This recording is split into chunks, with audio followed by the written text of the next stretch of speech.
Before Nietzsche, before Sartre, before Freud, there was a man shouting from a basement, a man who shattered the illusion that reason leads to happiness. I am a sick man. I am a spiteful man. So begins one of literature's most savage confessions, a scorching monologue against reason, morality, and the myth of progress. Notes from the Underground isn't just a story, it's a rebellion, a furious voice from the depths, exposing society's hypocrisies and the comforting lies we tell ourselves, that behind our intelligence and ideals, we remain creatures of contradiction, yearning for freedom, yet terrified of it. Fyodor Dostoevsky, born in Moscow in 1821, is arguably Russia's greatest novelist and a profound thinker about the human condition. His life was a tapestry woven with tragedy, spiritual crisis, and moments of transcendence. As a young man, Dostoevsky's engagement with radical political circles, his arrest and subsequent exile in Siberia, the looming threat of execution, deeply indelibly marked him. These experiences fed his obsession with human suffering, free will, and spiritual despair, themes that underpin Notes from Underground, his radical revolutionary work published in 1864. Dostoevsky's personal struggles mold his literary voice. A blend of existential anguish, moral inquiry, and a relentless probing into the depths of human consciousness. Notes from Underground did not just mirror his inner turmoil, it became a mirror for an entire era that believed reason and scientific progress would usher in human perfection. But Dostoevsky saw through this optimism, laying bare the contradictions that lie at the heart of modern civilization, the context of an optimistic age and its discontents. The mid-19th century was a period of philosophical and political upheaval in Russia. The intellectual climate was dominated by utopian visions, such as Nikolai Chernyshevsky's What is to be Done, which painted a future where humanity, guided by reason and scientific principles, would create a perfect society. These visions promised harmony, happiness, and the progress of mankind. Dostoevsky viewed this with mounting skepticism. He believed that beneath the veneer of rational progress lurked a darker, unacknowledged reality, humanity's irrationality, cruelty, and capacity for self-destruction. His novel is a direct response, at once a critique of utopian rationalism and a celebration of radical individualism. In his own words, the Underground Man declares, "Man is sometimes extraordinarily, passionately in love with suffering and will torture himself to prove his freedom." This paradox, the desire to suffer as an assertion of free will, is central to his critique of the naive faith in reason as the force that will perfect the human race. Who is the Underground Man? The narrator of Notes from Underground is one of the most groundbreaking figures in literature. A man profoundly alienated from society, consumed by contradictions. He is no hero. Indeed, he considers himself a nobody, a sick man. As he admits, "I am a sick man. I am a spiteful man. I am an unattractive man." He begins his monologue like a confession, an indictment of not just himself, but of the entire age that believes in progress and rational order. He is painfully aware of his own weaknesses, yet this very consciousness is his torment. Dostoevsky presents the Underground Man as a vessel of suffering and contradiction, a mirror to the modern individual burdened by excessive self-awareness. His thoughts jump erratically, his self-esteem fluctuates wildly, sometimes proud, sometimes abject, a reflection of his fractured identity.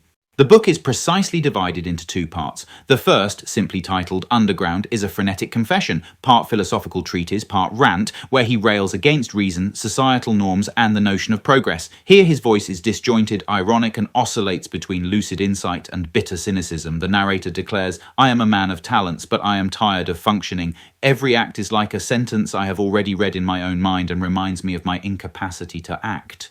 This prelude sets the tone. An exploration of consciousness as a torment, a sickness that cripples action rather than facilitates it. The language is deliberately erratic, reflecting the chaos within his fractured psyche. The second part, apropos of the wet snow, shifts from the realm of theory to vivid, often humiliating lived experience. We witness the narrator's petty grudges with former friends, his drunkenness, and most poignantly, his interactions with Liza. His encounters, these moments of exposure, demonstrate how his philosophical beliefs collapse when tested by actual human emotion. Liza, the young prostitute, is both a symbol of tenderness and a mirror to the narrator's own despair. She seeks genuine connection, yet his cruelty and pride sabotage any hope for redemption. The character of the Underground Man. He is not merely a literary character, he embodies the existential crisis of modernity. His self-awareness is a double-edged sword, granting insight but inviting paralysis. He hates societal norms, yet he craves their recognition. He seeks to dominate others but ends up humiliating himself. He confesses, "I swear to you, gentlemen, that to be too conscious is a sickness, a real, thorough sickness." His over-consciousness, as he calls it, encapsulates the modern dilemma, a mind conscious of its own contradictions, yet powerless to reconcile them. His bitter pride is rooted in the belief that his suffering makes him superior, yet that suffering isolates him and renders him incapable of authentic connection. The core themes of the novel: radical freedom and its burdens. Dostoevsky's novel is a meditation on free will, not as a simple good, but as a complex, burdensome gift. The underground man insists that humans will reject any rational blueprint for happiness. Their true freedom means unpredictability, chaos, and sometimes self-destruction. He says, to destroy, to abandon, to defy, simply to prove freedom. This is the nature of man. This insight prefigures existentialist ideas, especially Sartre's concept that humans are condemned to be free, burdened with endless choices, and the anxiety that comes with them. Alienation and the self. The narrator's withdrawal reflects the alienation endemic to modern life.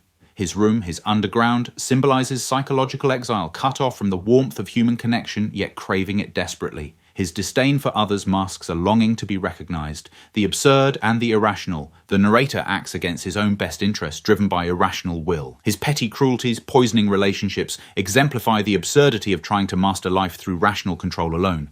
Dostoevsky's prose mirrors his narrator's fractured mind, erratic, ironic, and laden with contradictions.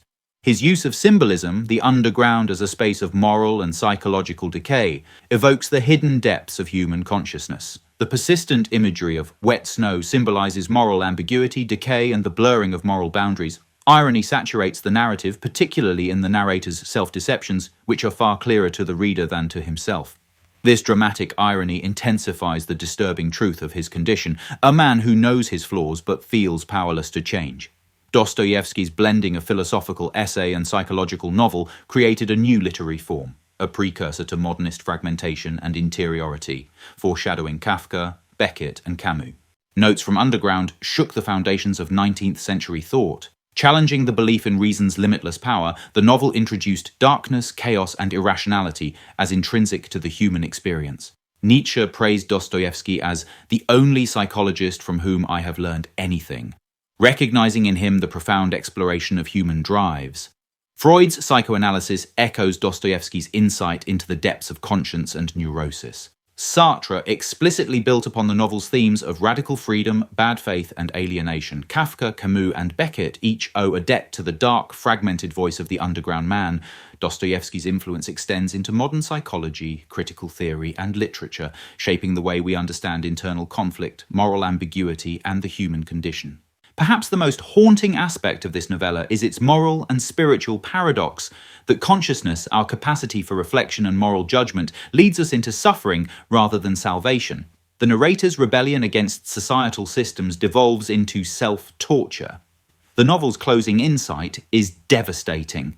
The greatest happiness is to know the source of unhappiness. This recognition, that self-awareness without humility becomes a form of bondage, has haunted philosophers and writers ever since. Dostoevsky's point is both moral and prophetic. True freedom entails embracing contradictions and acknowledging the dark sides of human nature, not suppressing them. The novel suggests that denying our irrational drives only deepens suffering.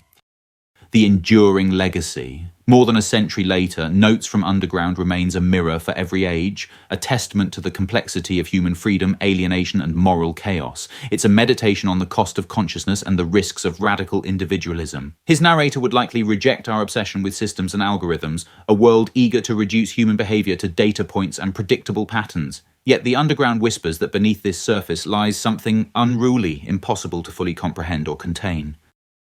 In conclusion, Dostoevsky's masterpiece does not offer easy answers or comforting resolutions. Instead, it confronts us with the raw, unvarnished truth that to be human is to harbour contradictions, noble and monstrous, rational and irrational, free and trapped. The underground man is a tragic prophet, warning us that freedom is not always a blessing, but often a burden, one that isolates, wounds, and challenges us to accept uncomfortable truths. In his own words, to be a human being among human beings, that is the most terrible thing in the world.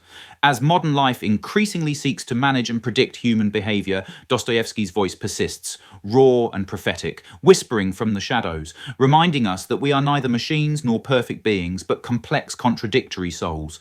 Notes from Underground is not just a book, it is a mirror reflecting the depths of the human psyche, raw, haunting, urgent, something that refuses to fade with the passing of time.